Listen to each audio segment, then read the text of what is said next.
lectura de un versículo de la Biblia. Y es Efesios 6:12. Como todos saben, hemos estado haciendo un estudio a través de varias semanas acerca de la batalla o la guerra espiritual. Y leemos bastante acerca de ese tema en el libro de Efesios, la epístola del apóstol Pablo a los Efesios. Leemos acerca de esta guerra espiritual y la armadura de Dios. Una armadura que Dios nos ha provisto para que nosotros podamos hacer frente a la batalla y estar firmes. Efesios 6:12 dice, porque no tenemos lucha contra sangre y carne, sino contra principados, contra potestades, contra los gobernadores de las tinieblas de este siglo, contra huestes espirituales de maldad en las regiones celestes. Pueden sentarse, gracias. Entonces, hoy la última clase de esta serie de la guerra espiritual, la batalla espiritual. Thank you.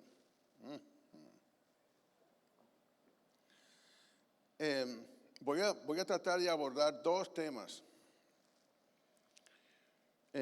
Número uno, el pastor Arel me pidió que tocara el tema de la influencia de las religiones africanas en el Caribe. Hablando de este tema de la batalla espiritual, la guerra espiritual, entonces, no sé si alguna vez han visitado el Caribe o conocen algo acerca del Caribe, pero hay bastante influencia en esa región de religiones africanas. Entonces quiero comenzar con ese tema porque no quiero terminar en la serie con las creencias africanas, sino más bien voy a hablar primero acerca de eso y después me quiero meter más dentro de lo que es la guerra espiritual. Y esa influencia obviamente es parte de nuestra batalla espiritual, ¿ok? Tenemos que hacer frente a ese tipo de creencias. Ok, entonces, primero que nada, cuando me refiero al Caribe, me refiero a Cuba, la isla Hispaniola, que tiene Haití y la República Dominicana, y Puerto Rico, ¿verdad? Que son las islas más grandes del Caribe. También hay un montón de islas más pequeñas, de otros orígenes y demás, pero me quiero centrar más bien en las islas más grandes y las creencias que hay ahí. Y hay tres religiones, digamos, o tres creencias que quiero discutir o presentar en el día de hoy, ¿no? ¿De dónde viene eso? Bueno, como todos se acuerdan en los libros de historia, los españoles comenzaron esclavizando las tribus indígenas en las colonias, ¿no? Tanto en el Caribe como en otras regiones. Pero tal fue el trato en contra de estas tribus indígenas que muchas de estas tribus fueron casi completamente eliminadas, ¿no? Especialmente en el Caribe. Quedaron muy pocos indígenas. En el Caribe había mayormente dos tipos de indígenas. Los taínos, que eran aquellos indígenas que eran más tranquilos, se dedicaban simplemente a la pesca, a cultivar yuca, y etcétera. Y entonces la otra tribu se llamaba los caribes. Los caribes, de donde viene el nombre del mar Caribe, eran unas tribus que se dedicaban a ir de isla en isla matando taínos. Esa era la situación en el Caribe antes de llegar los españoles. Bueno, los españoles llegan, acaban con lo que quedaba de indígenas, simplemente esclavizándolos. Llegaron inclusive los taínos a cometer suicidio en masa. Muchos de ellos simplemente no podían luchar contra los españoles, entonces simplemente cometieron suicidio en masa. Al pasar esto, entonces los españoles decidieron traer esclavos de África. La esclavitud es una costumbre que existía en África por muchos siglos antes de la conquista de España del Nuevo Mundo, ¿ok? No fue algo que se inventó ningún español o ningún inglés o ningún americano. La esclavitud existe en la humanidad desde los tiempos bíblicos. Ahora bien, se puso a través de los años mucho peor de lo que era la esclavitud en la, digamos, en la tierra de Israel. Ok. Entonces todas estas tribus africanas trajeron con ellos sus religiones. Y es innegable, las tribus africanas en la cultura caribeña influyó en su idioma. Tenemos palabras que vino de ellos. En la vestimenta folclórica de las islas del Caribe. En los alimentos, hay algunos alimentos, sazones y cosas que vinieron de África. En la música, los tambores y finalmente en la religión. En todos esos aspectos hubo influencia africana en las culturas del Caribe.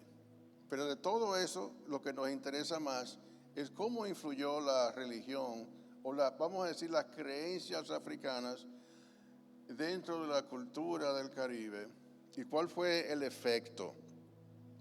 Voy a hablar de 3 creencias: el vudú, la santería y otra que se llama palo, los palos o el palo mayombe.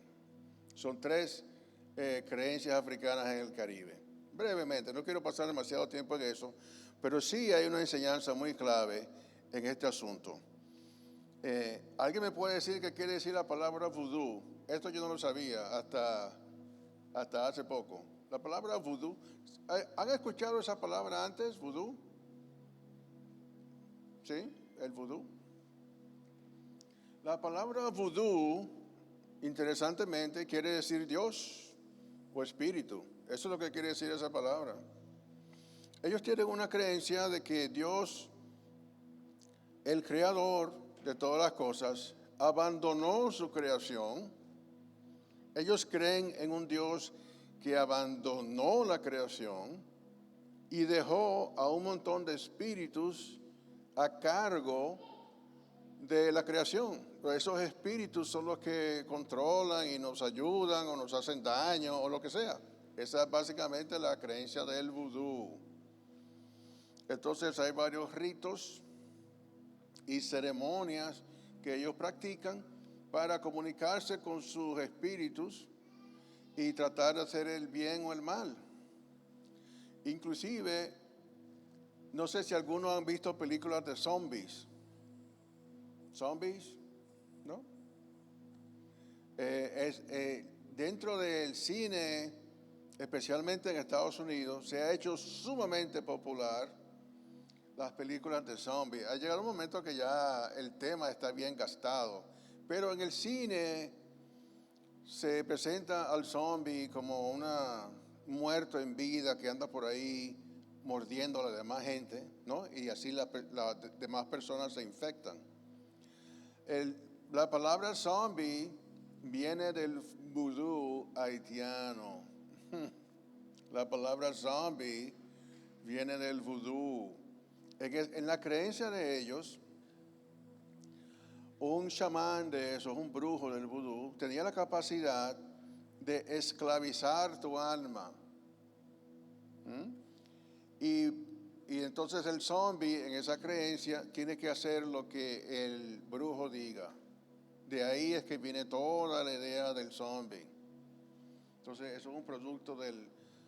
Si alguien le pregunta, bueno, ¿de Haití ha salido algo? Sí, de Haití ha salido algo que tuvo un impacto mundial. La creencia en los zombies.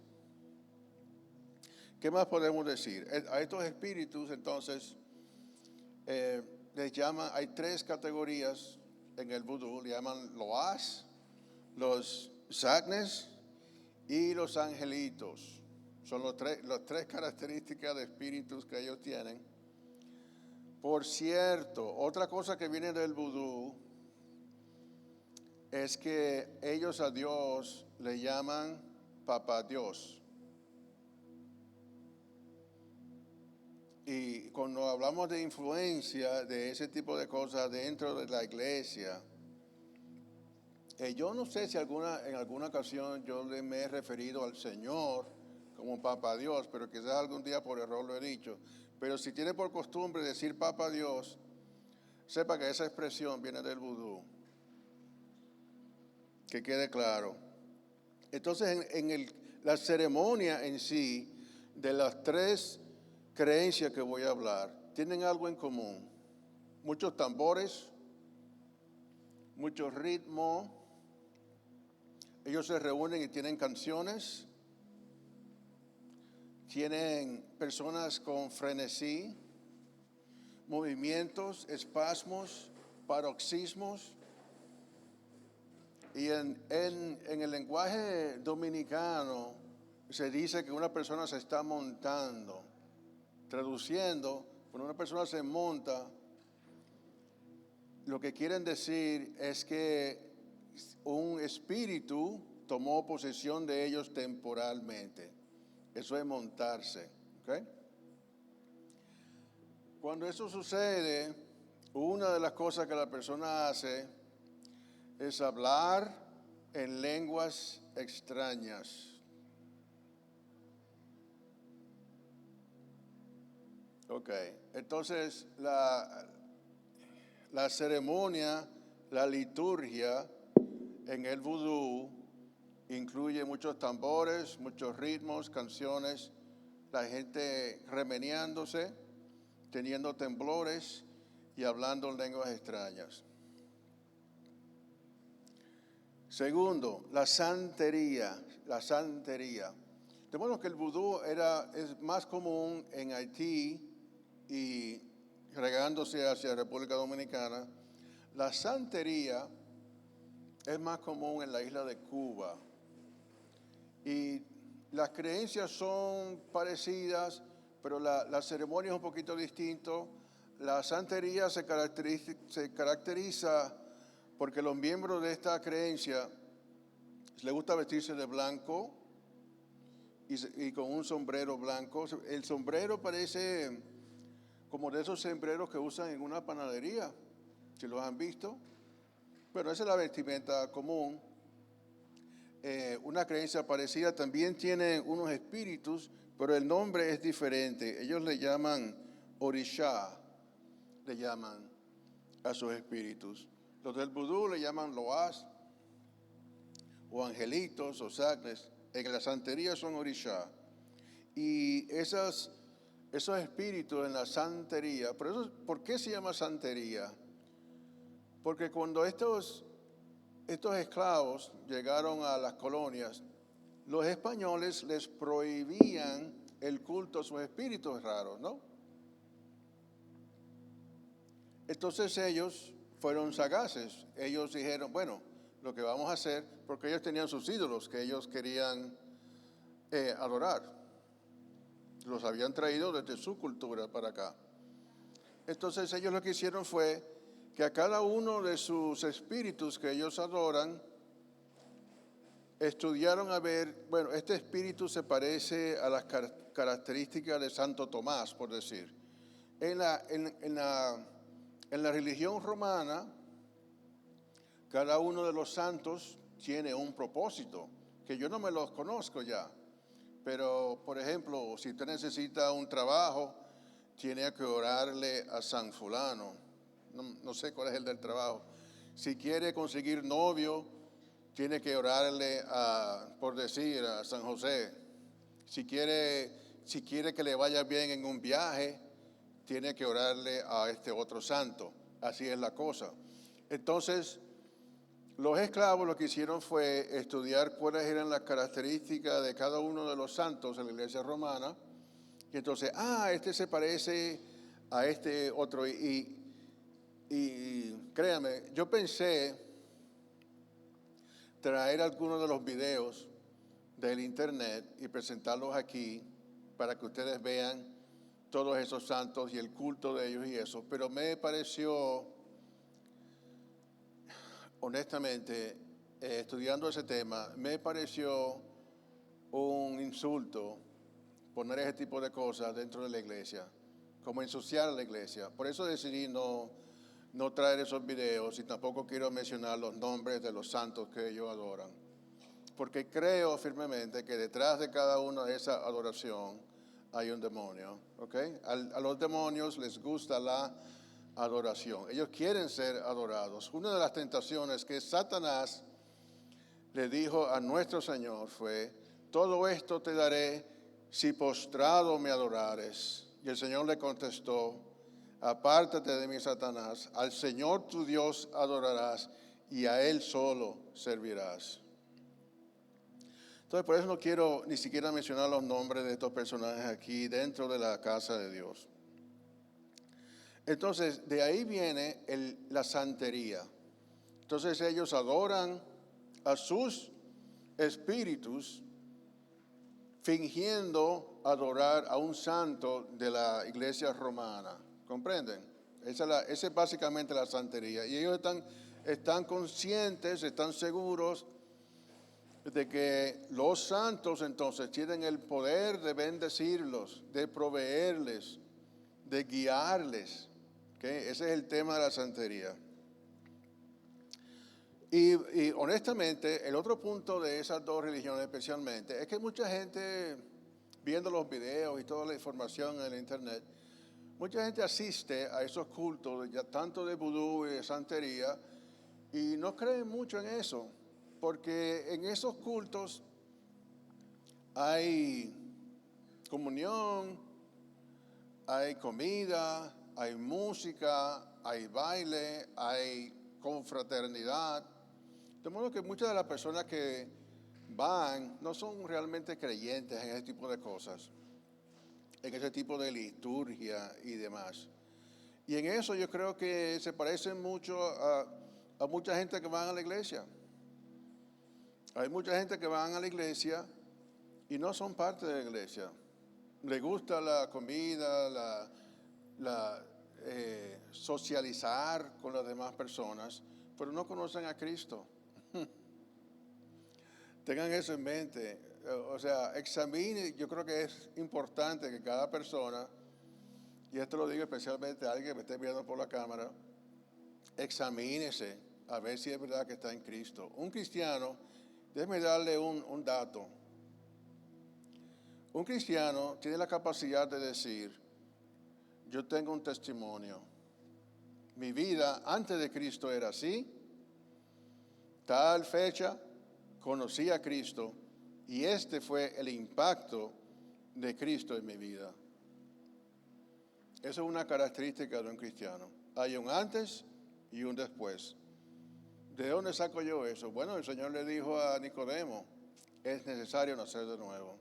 Segunda de Corintios 5:17 dice: de modo que, si alguno está en Cristo, nueva criatura es, las cosas viejas pasaron y aquí todas son hechas nuevas. ¿Por qué hago hincapié en eso? Porque a veces tengo esa conversación con gente. Uno de mis hobbies es conversar con gente que opina diferente que yo. A eso me dedico a veces. Y hay una tendencia dentro de la iglesia en el día de hoy de gente que creen, creo que le llaman el evangelio de la gracia libre, algo así, que ellos creen que uno puede, o sea, que el evangelio no demanda que usted se arrepienta. El evangelio solamente cree y nada más. Como que el evangelio no tiene ninguna imposición sobre la gente a que haya un cambio en su vida. Eso es una herejía. El evangelio sí demanda un nuevo nacimiento. Que quede claro. Por último está el palo mayombe o los palés. Estos son gente que más bien creen mucho en la naturaleza. Las otras dos también tienen bastante influencia de la naturaleza en el ser humano y los árboles tienen un espíritu. Y se ha hecho popular esa creencia, de hecho, en algunas películas de niños. mucho cuidado con Disney. Si tienen hijos pequeños, miren bien qué es lo que Disney le está metiendo en la cabeza a los hijos. Todas esas cosas, muñequitos y películas de niños, no, que yo conozco cada árbol y que yo, ¿me entiende? Cada árbol tiene un nombre y los animales tienen espíritus y demás. Esas son creencias que vienen de las tinieblas de la África. Cuidado con esas creencias. Ok. ¿Cómo estoy de tiempo? Oye, 20 minutos. ¿Qué más? El Palo Mayombe sí cree que hay un Dios, que Él creó el universo, creó el mundo, los espíritus y demás, pero igual que el vudú, ellos creen como que Dios se apartó. Entonces lo que aquí son unos espíritus, que son los que están controlando el mundo. Y si usted quiere estar bien, tiene que estar bien con alguno de esos espíritus. Y bueno, quería terminar con esto. Inclusive en la Biblia encontramos que la nación de Israel, como ustedes saben, pasó mucho tiempo adorando ídolos.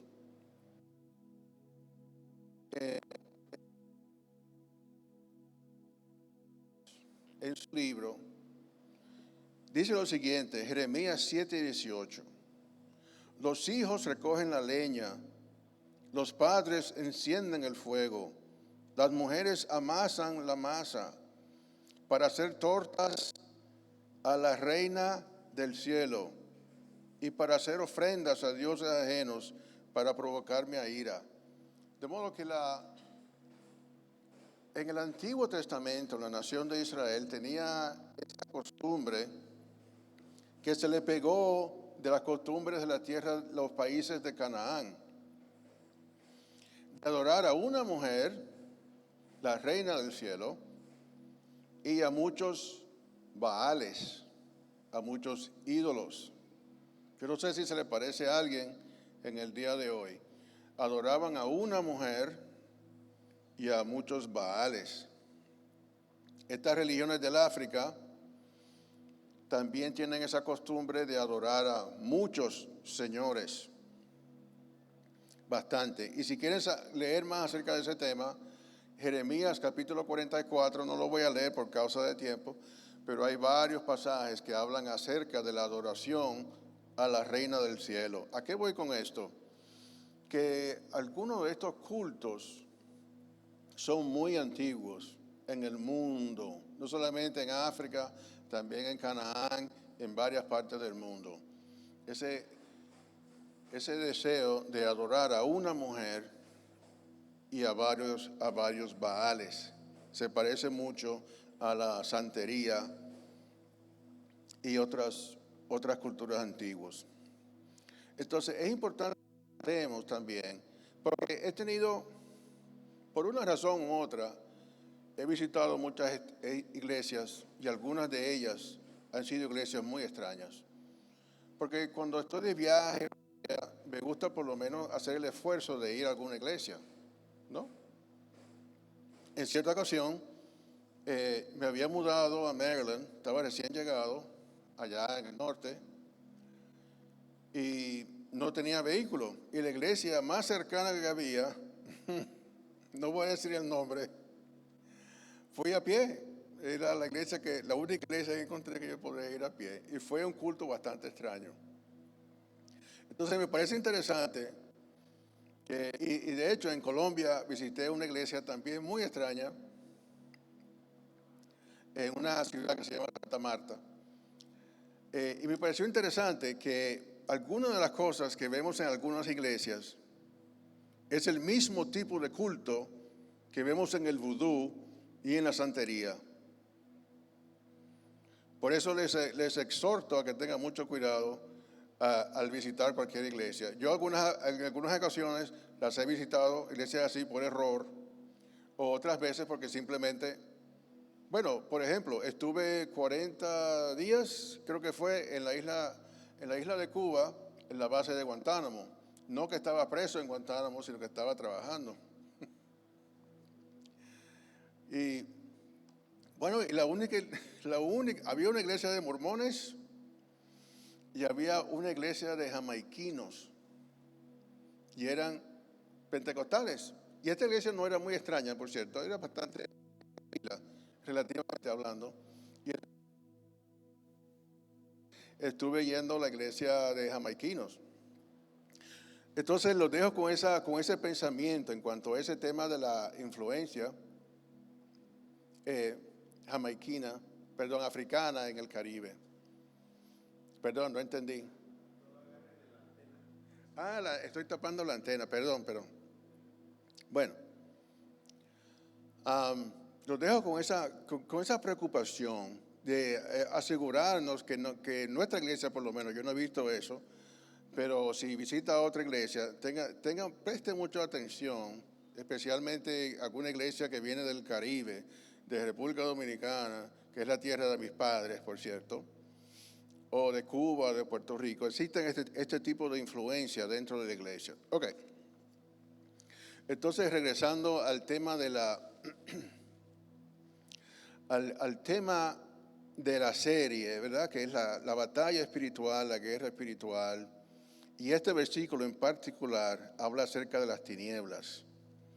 Nuestra lucha no es contra carne y sangre, sino contra principados, potestades, contra los gobernadores de las tinieblas de este siglo. Y es un tema que no pude terminar la vez pasada, entonces el pastor me dio la oportunidad de terminar algunas de las cosas que quería mencionar. Así que vamos a hablar un poquito acerca de la luz y las tinieblas y cuáles son las artimañas del enemigo y así terminar hablando de nuevo acerca de la armadura, tratar de hacer un resumen acerca de la armadura de Dios. Espero que me acompañen aquí y es todo Biblia.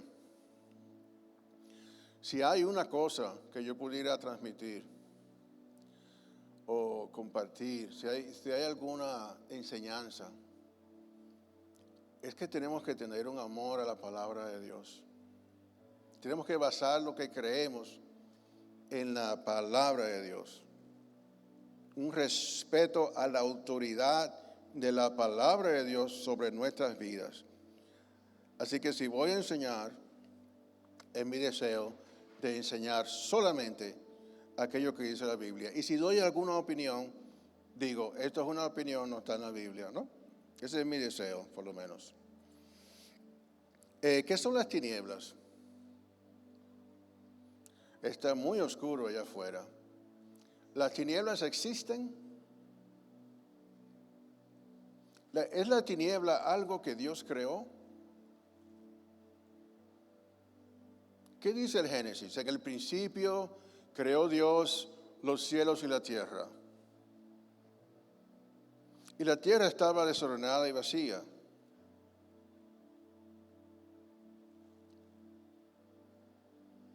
Y el Espíritu de Dios se movía sobre la faz de las aguas.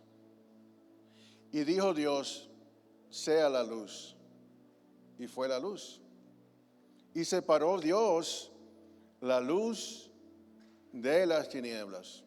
En ningún momento dice que Dios creó las tinieblas, la oscuridad es simplemente ausencia de luz. ¿Existe el frío? El frío. No está tan frío hoy, pero a veces está muy frío. El frío es algo que existe. El frío no existe. El frío es ausencia de calor. ¿Cierto? El termómetro mide la cantidad de calor que hay en una sustancia, el aire, el agua, lo que sea. El frío es una consecuencia de la ausencia de calor. La oscuridad es una consecuencia de la ausencia de luz. Asimismo es espiritualmente. Es interesante. Un día cuando tenga tiempo, póngase a pensar cómo Génesis cuadra con Apocalipsis. Lo primero que Dios, en el primer día de la creación, Dios crea la luz. En el libro de Génesis dice que en la Nueva Jerusalén no hacía falta lámpara. porque Dios mismo ilumina la Nueva Jerusalén. Génesis comienza hablando de luz, Apocalipsis termina hablando de la luz. En Génesis vemos el árbol de la vida, en Apocalipsis está el árbol de la vida. Entonces, las tinieblas es simplemente ausencia de luz. La Biblia dice que la luz vino al mundo. Esta es la condenación, dijo el Señor, Juan capítulo 3, que la luz vino al mundo, pero los hombres amaron más las tinieblas que la luz. ¿Por qué? Porque sus obras eran malas. No quieren venir a la luz para que no sea manifiesto que sus obras son malas. Esa es la condenación que hay en el mundo ahora mismo, esa oscuridad, esa maldad, que es simplemente ausencia de Dios en la vida. Es oscuridad pensar que es correcto destruir a un bebé en el vientre de su madre.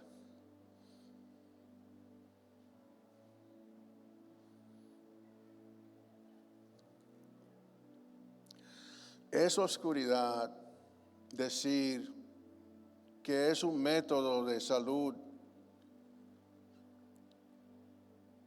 mutilar a nuestros hijos para que cambien su género. Es oscuridad decir que una persona puede cambiar de género. Es oscuridad decir que hay 80 géneros diferentes de seres humanos. Es oscuridad el Islam. Cualquier otra religión que no sea Cristo es oscuridad, es ausencia de Dios en nuestras vidas.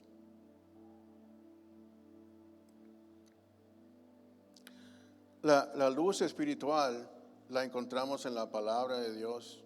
El Señor Jesucristo dijo, yo soy la luz del mundo, el que me sigue no andará en tinieblas. Cristo es nuestra luz. Entonces, las tinieblas, vamos a hablar un poquito acerca de las tinieblas y cuáles son las armas del enemigo. Entonces, las tinieblas, dijo también el Señor, la potestad de las tinieblas es la potestad del enemigo, ¿no? ¿Cuáles son las armas que usa el enemigo? Quiero comenzar metiéndome entonces más a profundidad en este tema. Pregunta, ¿tiene el enemigo acceso a su mente?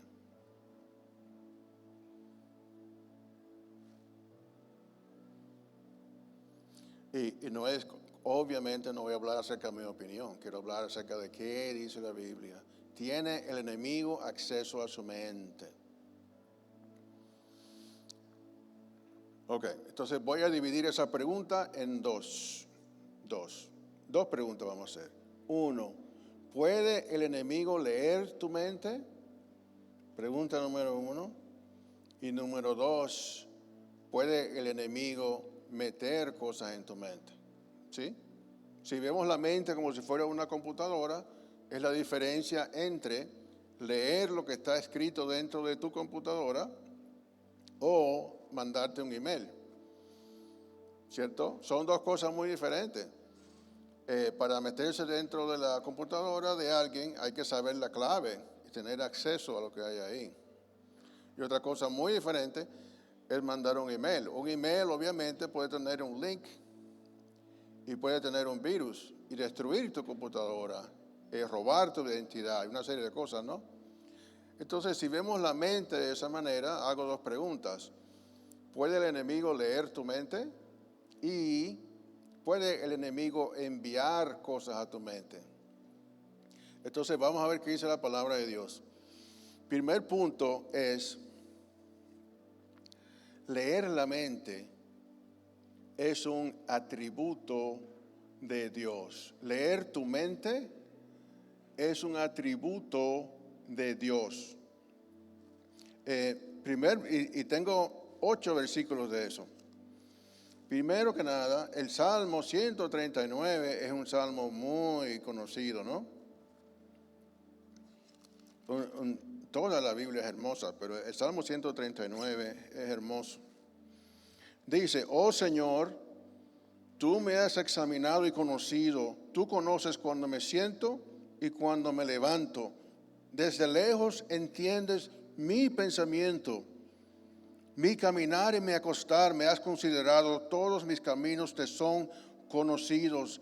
Aún no está la palabra en mi lengua, y tú, oh Señor, ya la sabes toda.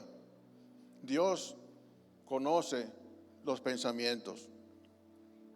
Mateo 9:4 dice, y conociendo Jesús los pensamientos de ellos, dijo, ¿por qué pensáis mal en vuestros corazones? 3. Mateo 12:25, sabiendo Jesús los pensamientos de ellos, les dijo, todo los reinos divididos contra sí mismo es asolado. Lucas 24:38, pero él les dijo, ¿por qué estáis turbados y vienen a vuestro corazón estos pensamientos? Juan 2:24, pero Jesús mismo no se fiaba de ellos, porque conocía a todos y no tenía necesidad de que nadie le diese testimonio del hombre, pues él sabía lo que había en el hombre. Primera de Corintios 3:20, y otra vez el Señor conoce los pensamientos de los sabios que son vanos. Romanos 8:27, mas el que escudriña los corazones sabe cuál es la intención del Espíritu, porque conforme a la voluntad de Dios intercede por los santos. Y por último, Apocalipsis 2:23, y a sus hijos heriré de muerte, y todas las iglesias sabrán que yo soy el que escudriña la mente y el corazón. Amén. Dios es el que conoce los pensamientos y las intenciones del corazón. De modo que eso es un atributo divino que le dé tranquilidad. El enemigo no sabe sus pensamientos, pero sí tiene muchas artimañas. No conoce tus pensamientos, pero puede observar. Los ángeles caídos, los demonios, los demás, pueden observar lo que estás haciendo, pero no tienen acceso a tu mente. Ahora bien, ¿de dónde? Entonces, la segunda pregunta era, ¿puede el enemigo meter cosas en nuestra mente? No sé si alguien conoce algún versículo que diga eso. Yo encontré uno, pero antes de eso quiero leer un par de versículos que el pastor ya mencionó, para que nos quede claro que no siempre hay que estar echando la culpa al enemigo. A veces nosotros mismos caemos en el hoyo. Santiago 1:12 dice, bienaventurado el varón que soporta la tentación, porque cuando haya resistido la prueba, recibirá la corona de vida que Dios ha prometido a los que le aman. Cuando alguno es tentado, no diga que es tentado de parte de Dios, porque Dios no puede ser tentado por el mal y Él no tienta a nadie, sino que cada uno es tentado cuando es su propia concupiscencia, que esa palabra lo que quiere decir es como la pasión maligna interna que tenemos, es atraído y seducido. Mi propia maldad de mi corazón me atrae y me seduce. Entonces la concupiscencia, esa pasión desordenada, después que ha concebido, da a luz el pecado, y el pecado siendo consumado, da a luz la muerte. De modo que toda esa cadena de maldad comienza con mi corazón, comienza con esa pasión desordenada, ese viejo hombre. Romanos capítulo 7, si algún día quiere comprender mejor la lucha interna que tiene un cristiano, vaya a Romanos capítulo 7. El versículo 16 dice así, del 16 al 20. Y si lo que no quiero, eso hago, apruebo que la ley es buena. La ley es buena. Yo soy el hermano, ¿no? De manera que ya no soy yo quien hace aquello, sino el pecado que mora en mí. En mí mora el pecado. Y yo sé que en mí, esto es en mi carne, no mora el bien, porque el querer el bien está en mí, pero no el hacerlo. Porque no hago el bien que quiero, sino el mal que no quiero, eso hago. Y si hago lo que no quiero, ya no lo hago yo, sino el pecado que mora en mí. ¿Qué está diciendo Pablo? Que en mí, y después Pablo dice, miserable de mí, ¿quién me librará de este cuerpo de muerte? ¿No? Y yo creo que ya expliqué esa parte, lo que era esa tortura romana del cuerpo de muerte anteriormente. De modo que dentro de nosotros, a pesar de que hemos sido sanados, hemos sido salvos, hemos sido redimidos, Dios es nuestro Salvador, nuestra roca, nuestro castillo fuerte. Aún así, mientras estamos en este mundo, vivimos en esta carne y en nosotros mora la maldad. Tenemos el Espíritu Santo y tenemos esta batalla. La pregunta es, ¿quién va a ganar esa batalla? Pues depende a quién usted alimente más. Si alimenta al viejo hombre, va a tener una vida cristiana de derrota. Si alimentas al Espíritu, vas a tener una vida de victoria. ¿Sí? Entonces, y estos son solamente un par, varios pasajes en la Biblia hablan de esa maldad que mora en mí. Entonces, ¿hay algún versículo que diga que el enemigo pone pensamientos en nuestra mente? ¿Alguien se acuerda de alguno? Yo encontré uno nada más, pero quizás haya más. Que diga que el enemigo claramente ponga cosas en la mente de un cristiano. Pudiéramos decir, y este no es el versículo que me refiero, pero pudiéramos decir que Judas es un ejemplo. La Biblia dice que Satanás entró en él, pero yo creo que podemos decir con tranquilidad que Judas no era cristiano. ¿Sí? O sea, él era seguidor del Señor, era uno de los apóstoles, que no sé qué, pero cristiano no era. O sea, que quizás no sea un buen ejemplo. Bueno, pero no le voy a dar mucha larga al asunto. ¿Se acuerdan de Ananías y Zafira? ¿Sí? Ananías y Zafira se pusieron de acuerdo para engañar. Se pusieron de acuerdo para aparentar ser lo que no eran.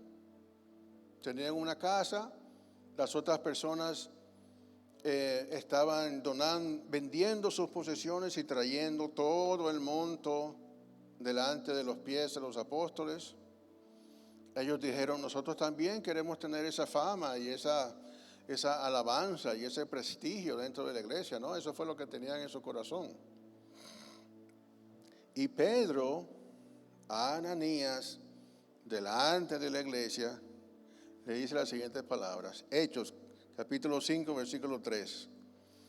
Y Pedro dijo, Ananías, ¿por qué llenó Satanás tu corazón para que mintieses al Espíritu Santo?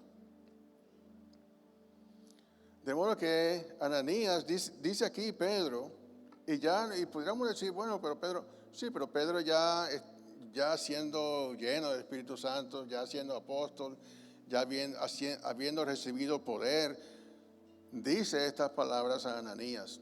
O sea que Pedro está diciendo que Satanás llenó el corazón de Ananías para hacer esto. Satanás es el padre de la mentira. Ha sido mentiroso desde el principio, dice la palabra de Dios.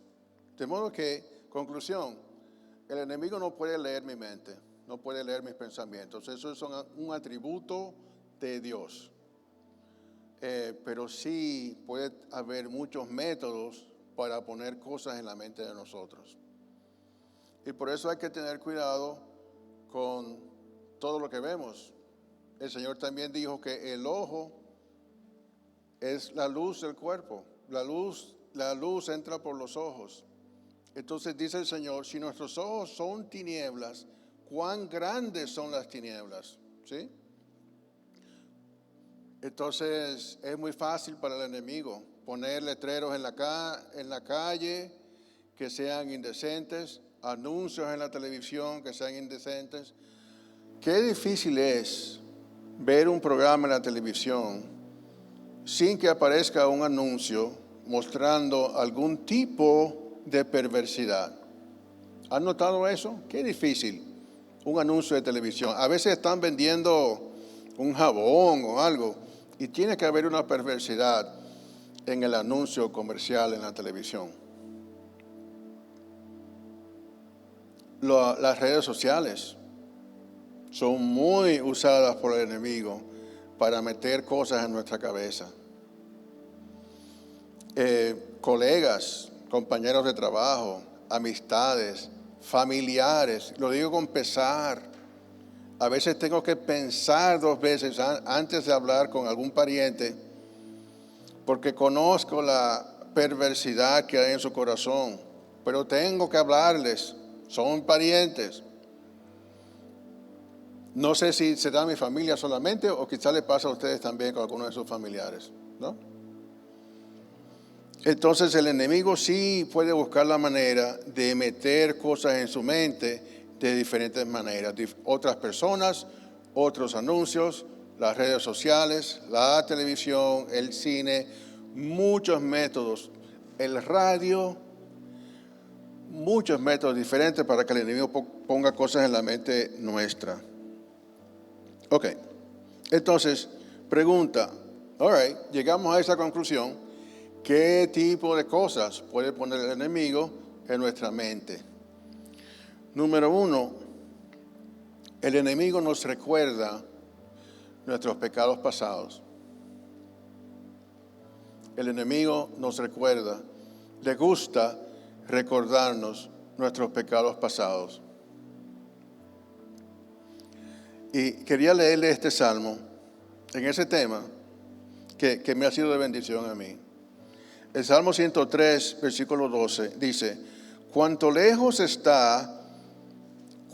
está lejos el oriente del occidente, hizo alejar de nosotros nuestras rebeliones. Qué bello es el Señor. Fíjate que no dice norte y sur. ¿Por qué? ¿Por qué no dice norte y sur? Porque el norte del planeta tiene un límite. Hay un polo norte y hay un polo sur. O sea que esa distancia tiene un límite. Pero no hay un polo este y un polo oeste. Usted si se va al este va a seguir dando vuelta. Nunca se juntan. El este y el occidente, el oriente y el occidente nunca se juntan. Y quería también regresar a un tema que toqué hace unas semanas atrás. Estábamos hablando acerca del santuario, acerca del tabernáculo.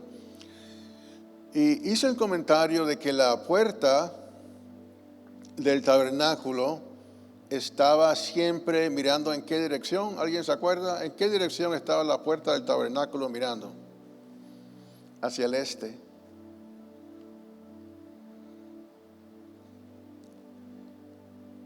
Y también les mencioné que una de las celebraciones más santas en el calendario judío era Yom Kippur, el día de la expiación. Y ese día la instrucción era tener 2 cabritos, nosotros le llamamos chivos, y uno lo ibas a matar y uno lo ibas a dejar ir. Pero el día que estaba hablando de eso, se me olvidó hacer referencia a este versículo. El chivo que matabas, obviamente, sin derramamiento de sangre no hay remisión de pecados. El otro chivo que dejas ir, ¿qué quiere decir?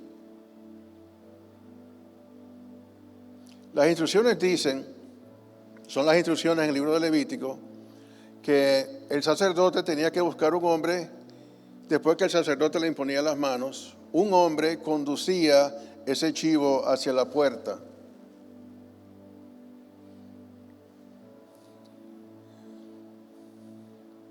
¿En qué dirección usted cree que se iba corriendo ese chivo? Después que vio a su compañero ser degollado. Hacia el oriente, ¿no? Esa es la puerta está mirando al oriente.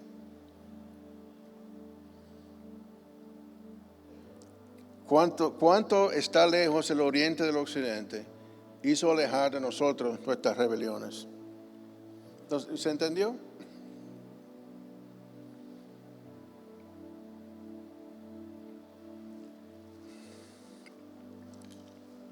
No es un accidente. El segundo chivo que se va representa que Dios ha apartado de nosotros nuestras rebeliones.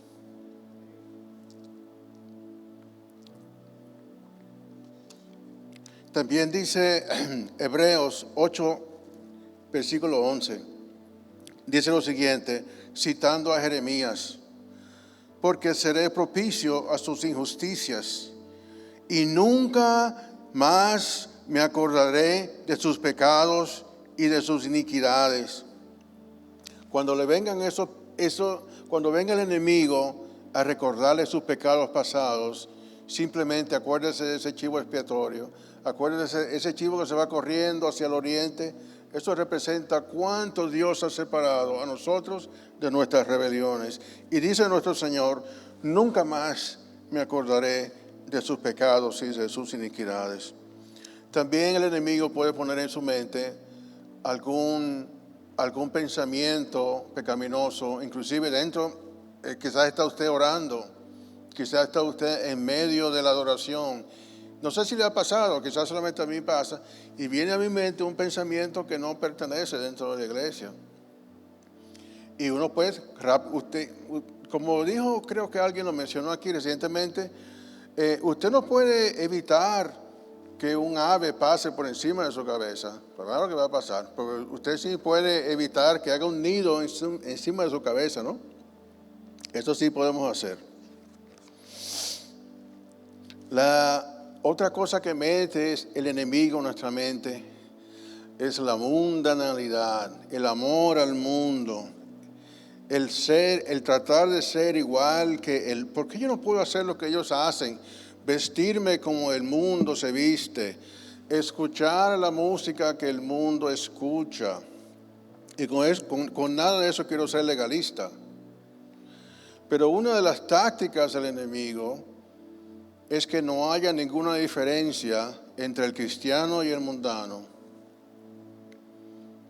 Santiago 4:4, no sé si se lo saben de memoria, que dice, oh almas adúlteras, ¿no sabéis que la amistad del mundo es enemistad contra Dios? Cualquiera pues que quiera ser amigo del mundo se constituye enemigo de Dios. ¿Qué quiere decir eso? Amigo del mundo. Aquí el mundo, y la palabra es cosmos, es la misma palabra que dice Juan 3:16, porque de tal manera amó Dios al mundo. Dios amó al mundo, ok. Pero nosotros no podemos estar amando al mundo refiriéndose al sistema mundial de maldad. Dios amó a la gente que habita en el mundo, no el sistema de maldad que hay en el mundo. Entonces tenemos que tener cuidado con eso. No podemos amar a las cosas del mundo. Romanos 12. De hecho, voy a leerlo. Quiero leer ese pasaje. Romanos 12:1. Muy importante pasaje. Así dice, voy a leer del versículo 1. Así que, hermanos, les ruego por las misericordias de Dios que presenten sus cuerpos como sacrificio vivo, santo y agradable a Dios, que es el culto racional de ustedes. No se conformen a este mundo. Esa palabra conformarse en el griego quiere decir no tomar el barniz, la pintura del mundo. Un cristiano de verdad nunca va a ser un mundano 100%, pero podemos tener la apariencia de mundano, ¿no? No se conformen a este mundo, más bien transfórmense por la renovación de su entendimiento. La palabra transformarse es metamorfo, de donde sacamos la palabra metamorfosis, que es el proceso que le pasa a una mariposa, por ejemplo, cuando se convierte de una oruga en un insecto volador. Una transformación. La palabra de Dios nos transforma esta mente pecaminosa en una mente que adora a Dios en espíritu y en verdad. Otra cosa que nos puede poner, parte de nuestra batalla espiritual es contra la pereza. Recuerdo en cierta ocasión, estaba en otra iglesia, también en Maryland, era miembro de una iglesia bautista independiente. En cierta ocasión, el pastor estaba de viaje, nunca se me olvida esto, y creo que era un miércoles por la noche, le tocó predicar al director de música. Y cuando, yo no sé si alguna vez han visto una iglesia bautista independiente, pero en ese tipo de iglesias hay un instrumento, el piano. Y el director de música se para enfrente, ¿no? Y dirige los cantos. O por lo menos funcionaban antes de este tipo de iglesia. Un instrumento. El director de música, bueno, pues dirigía la alabanza. Ese miércoles le tocó predicar. Y una de las cosas que habló fue esto. Y nunca se me olvida esta ilustración. Por cierto, yo era la única persona ahí que hablaba español. Y él hace este cuento, es un cuento, ¿ok? Que una vez se reunieron Satanás con un montón de demonios, y cuando uso la palabra demonio, la uso un poquito libremente, ¿no? Tuvieron una reunión a ver qué iban a hacer para detener a esta iglesia que les estaba dando muchos problemas, porque esa iglesia estaba demasiado fiel, estaba predicando, se estaban convirtiendo la gente, ¿qué vamos a hacer? Y un demonio dijo, vamos a tener una persecución. Y Satanás dijo, no, eso ya lo hicimos. No, eso no funciona. Crece más la iglesia. Vamos a tener un desastre. No, tampoco, se pone más firme, eso no sirve. Y estaban todos, uno decía una cosa, otro decía otra. Ya todo lo habían probado. Y me mira el director de música y me dice, y se paró un demonio. Fue la única palabra que dijo en español. Un demonio. Y me mira así. Y ese demonio dijo, ya tengo la solución. Ok, hable. Y dijo ese demonio, vamos a decirle a la iglesia que predique más fuerte. Y todo el mundo se asusta. ¿Cómo va a ser? Y le vamos a decir que oren todos los días y que vengan a la iglesia todos los días y que hagan campañas evangélicas. Y Satanás ya estaba diciendo, pero mi hijo, ¿de qué bando tú estás? Y dijo el demonio, le vamos a decir que hagan todo eso, pero que lo hagan mañana. Y mañana nunca llega. Vamos a hacer todo eso, pero hoy no. Vamos a hacerlo después. Y Satanás contento le dijo, bueno, ese es el ganador del premio, ese se ganó el premio. Cuando lo dejamos todo para después, entonces el enemigo está ganando ventaja, ¿no? Entonces una de las cosas del enemigo es darnos pereza, hacer las cosas más tarde. Otra arma del enemigo muy frecuente es la duda. ¿Alguna vez han tenido duda? ¿Le acosa la duda de vez en cuando? Hay mucha gente inteligente por ahí que dicen que son ateos. Ya los ateos a mí ya me dan risa. Pero quizás en cierta ocasión de mi vida, sí, óyeme, pero ¿será verdad? Porque ese tipo tiene un PhD en astrofísica y es un ateo. No, me da risa, ya no me importa lo que dicen fulano o no sé qué, pero de vez en cuando nos da algún tipo de duda, o quizás solamente me pasa a mí. ¿Qué dice Santiago? Volvemos a Santiago. Santiago, mira, navaja. Santiago 1:6, pero pida con fe, no dudando nada, porque el que duda es semejante a la onda del mar que es arrastrada por el viento y echada de una parte a otra. No piense pues quien tal haga que recibirá alguna cosa del Señor. El hombre de doble ánimo es inconstante en todos sus caminos. De modo que es parte del cristianismo tener fe, la armadura, el escudo de la fe, para que podamos resistir los dardos de fuego del maligno. Ese es nuestro escudo, nuestra fe. Nuestra salvación es por la fe.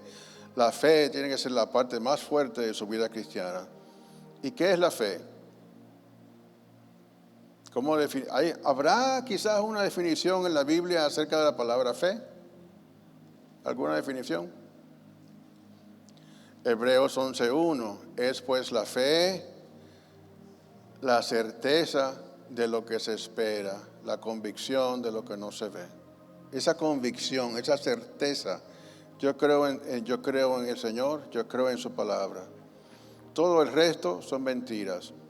No importa que la gente hable acerca de la evolución, el Big Bang. ¿En serio? ¿Me van a decir que de la nada hubo una explosión y de esa explosión salió todo el orden, el equilibrio que vemos en el universo salió de una explosión y no explotó nada? O otra versión dice que había una partícula sumamente pequeña que contenía toda la masa del universo y eso explotó. Y de ahí vimos todas las estrellas y todos los planetas, Júpiter, toda la diversidad con orden que hay en el universo. Esos son tonterías, pero muchas personas con PhD y demás así creen eso. No me causa duda, pero si eso le causa duda, tenga fe. Todo eso son necedades del ser humano. La Biblia dice, pretendiendo ser sabios, se hicieron necios. Me quedan 20 minutos. Ok. Algunas de las otras cosas, otras armas del enemigo. Podemos pensar, ¿qué usó el enemigo en contra de Job? El enemigo tuvo que pedir permiso para atacar a Job. ¿Cuáles fueron algunas de las cosas que usó el enemigo en contra de Job? Cayó fuego del cielo, vino un fuerte viento. También usó a seres humanos, a los sabeos y a los caldeos en contra de sus hijos. Todo eso sucedió. Y para colmo, usó la enfermedad. A Job se le pegó una sarna maligna que lo cubrió desde la coronilla hasta los pies, completamente cubierto. De modo que todas esas son armas que el enemigo puede usar en nuestra contra. ¿Ok? También falsa doctrina. Otra arma del enemigo son las falsas doctrinas. ¿Cómo nos podemos cuidar de las falsas doctrinas? Hay un remedio fácil. Cuando alguien está enseñando, tiene que estar enseñando lo que dice la palabra de Dios. Y lo que estamos sentados, ¿qué estamos haciendo? Estamos viendo que lo que estamos recibiendo sea así, ya sea que estamos aquí en la iglesia o que estamos escuchando a alguien por televisión. Rápido usted se puede dar cuenta si están predicando la palabra de Dios o no. Y honestamente, viendo a todos esos pastores en la televisión, nadie es perfecto. De vez en cuando puede ser que digan algo incorrecto. Yo tengo varios pastores que me encantan escuchar en la televisión y no siempre van a decir todo correctamente. Uno de los pastores que yo admiré siempre mucho, toda la vida, fue John MacArthur. Y estuve siempre de acuerdo con él en 99%, pero no 100%. Y quizás soy yo el que estuve equivocado, yo me puedo equivocar también, yo soy un ser humano. Pero cuando escucha a cualquiera, escúchalo con la Biblia.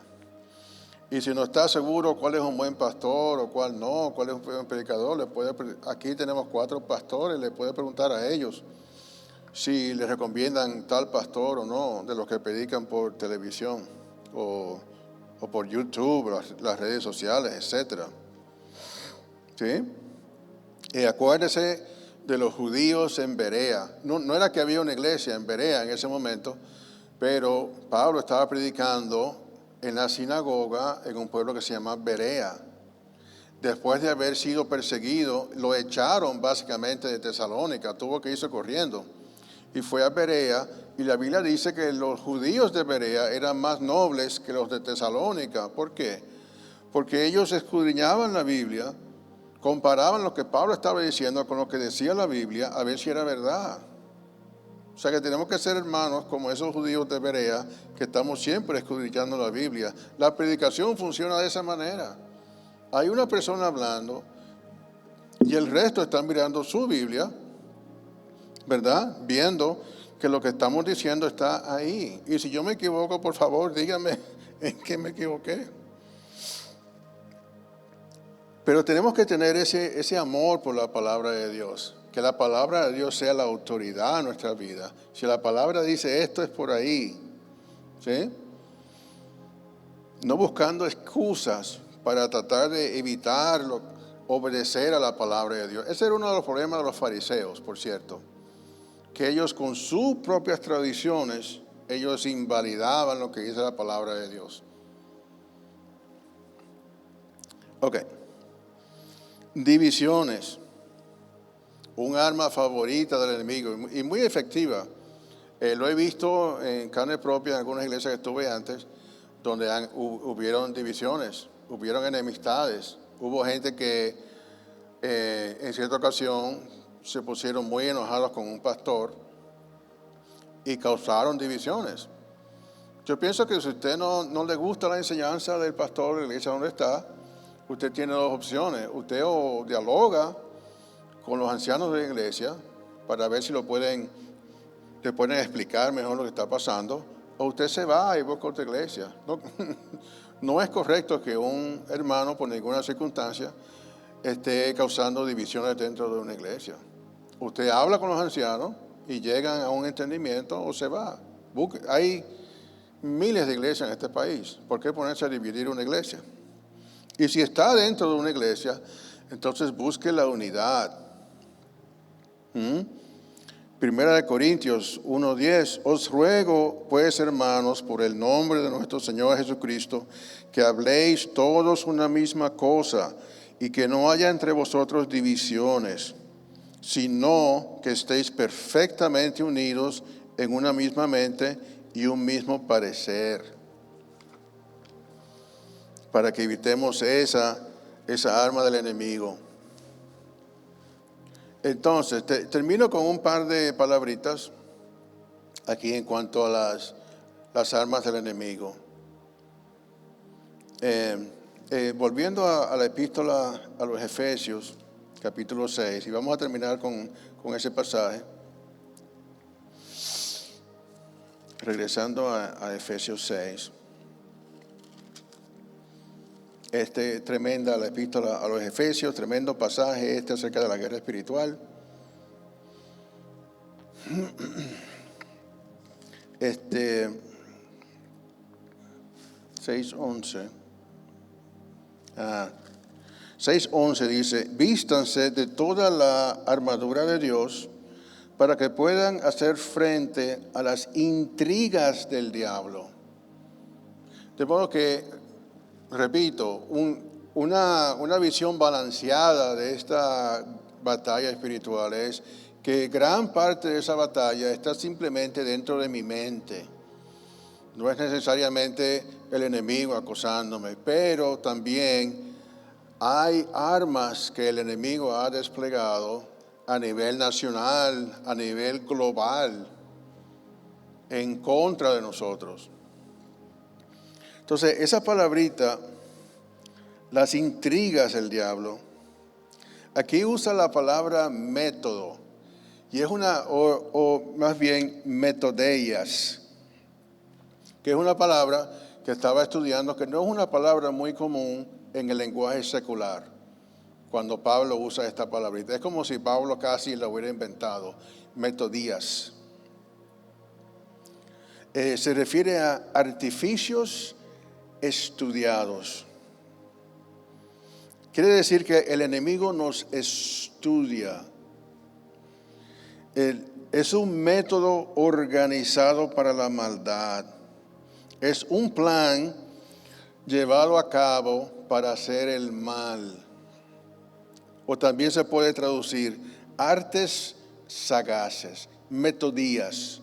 Mientras nosotros estamos trabajando, haciendo nuestro diario vivir, el enemigo está estudiando cuáles son sus debilidades. ¿En qué momentos son sus momentos difíciles? Yo creo que un ejemplo tremendo para eso es el huerto del Edén. El enemigo estudió la situación. Y miren que en ese momento no tenía mucha experiencia. Estaban Adán y Eva, los primeros ejemplares de la raza humana. Y él estudió y buscó cuál era la debilidad. No solamente cuál era la debilidad, sino cuál era el momento. Porque usted puede preguntar, señores, cuando esta serpiente vino a hablar con Eva, ¿dónde estaba Adán? ¿Qué pasó?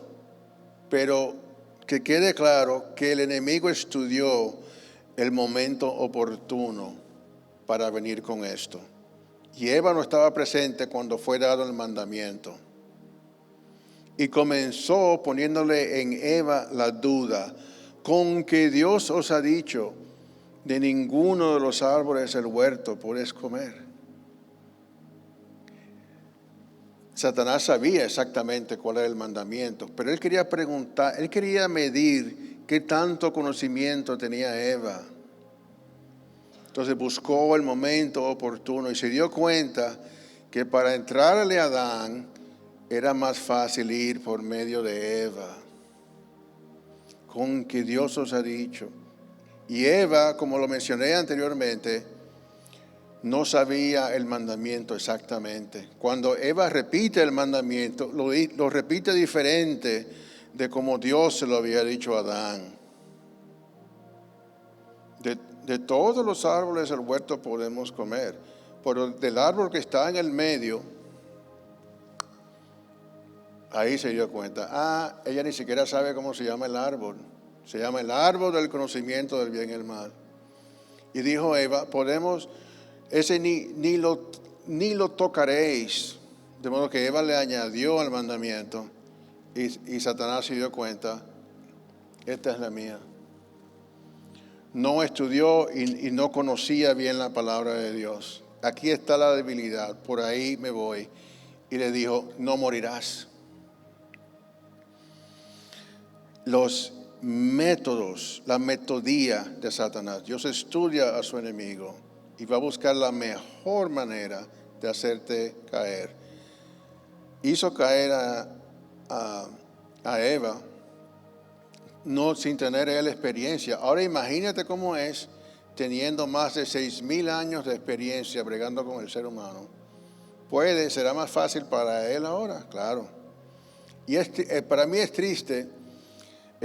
La Biblia hace referencia varias veces de que Satanás es un engañador desde el principio. Y cuando a la pobre Eva le preguntan, ¿qué hiciste? La respuesta de Eva fue ¿cuál? Qué triste. La serpiente me engañó y comí. Esa fue la respuesta de Eva. Ella se dio cuenta, la serpiente pudo más que yo. La serpiente fue más inteligente que yo, más astuta que yo.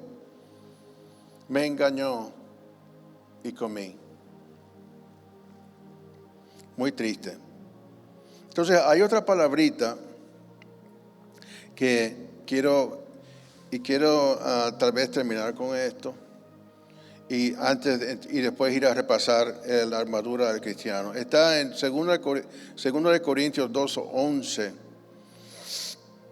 Y el tema es que en 1 Corintios, Pablo había regañado a la iglesia de Corinto porque tenían una persona que había cometido un acto sexual muy feo.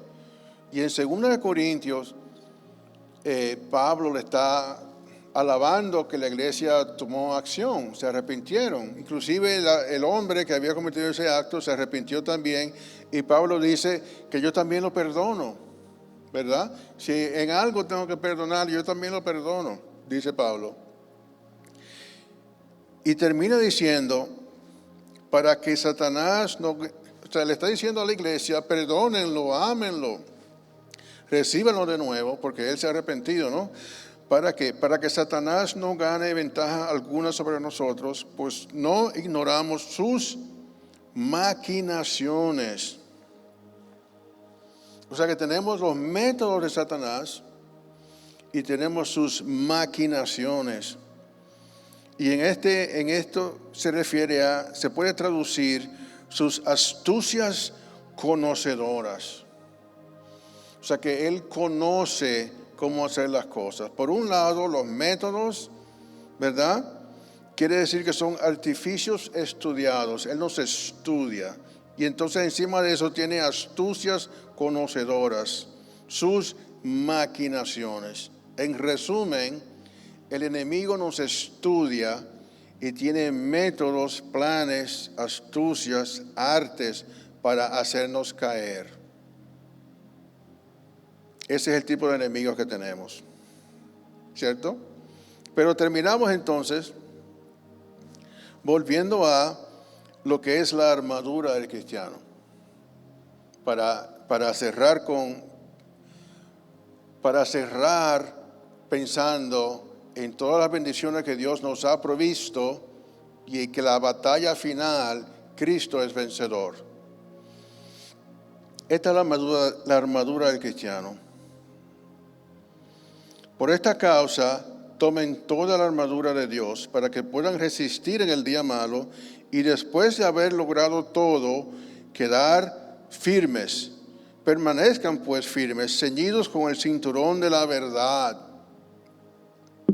vestidos con la coraza de justicia, calzados sus pies con la preparación para proclamar el evangelio de paz. Y sobre todo, ármense con el escudo de la fe, con que podrán apagar todos los dardos de fuego del maligno. Tomen también el casco o el yelmo de la salvación y la espada del Espíritu, que es la palabra de Dios. Versículo 18, orando en todo tiempo, en el Espíritu con toda oración y ruego. Esta es la armadura del cristiano. Rapidito, parte por parte, la verdad. El cinto de la verdad. ¿Eso qué quiere decir? Bueno, número uno, cada una de las partes de la armadura de Dios nos apuntan de nuevo hacia Cristo. La verdad es Cristo Jesús, ¿cierto?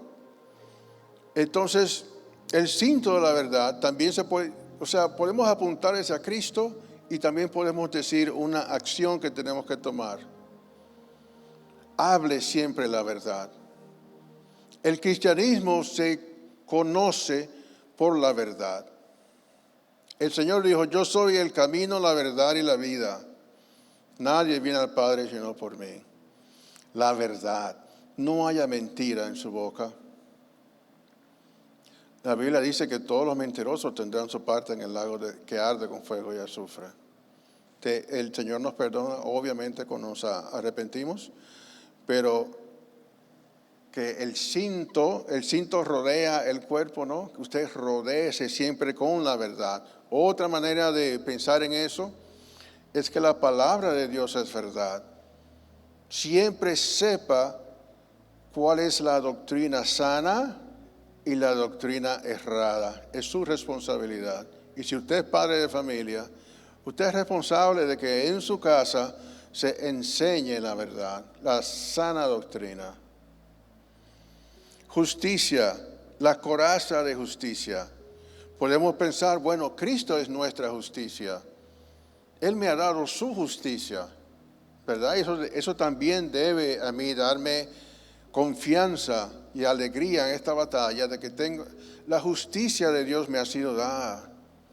Al que no conoció pecado, Dios por nosotros lo hizo pecado para que nosotros fuésemos hechos justicia de Dios en él. Pero también podemos tener una acción, hacer lo posible por tener una vida recta, llevar una vida recta, íntegra, que la gente sepa, ese no acepta soborno, ese no roba, ese no lo puedo llamar. Cuando queremos hacer una maldad, los compañeros de trabajo o lo que sea saben que no, con fulano no cuentes, él no va a participar en tu maldad.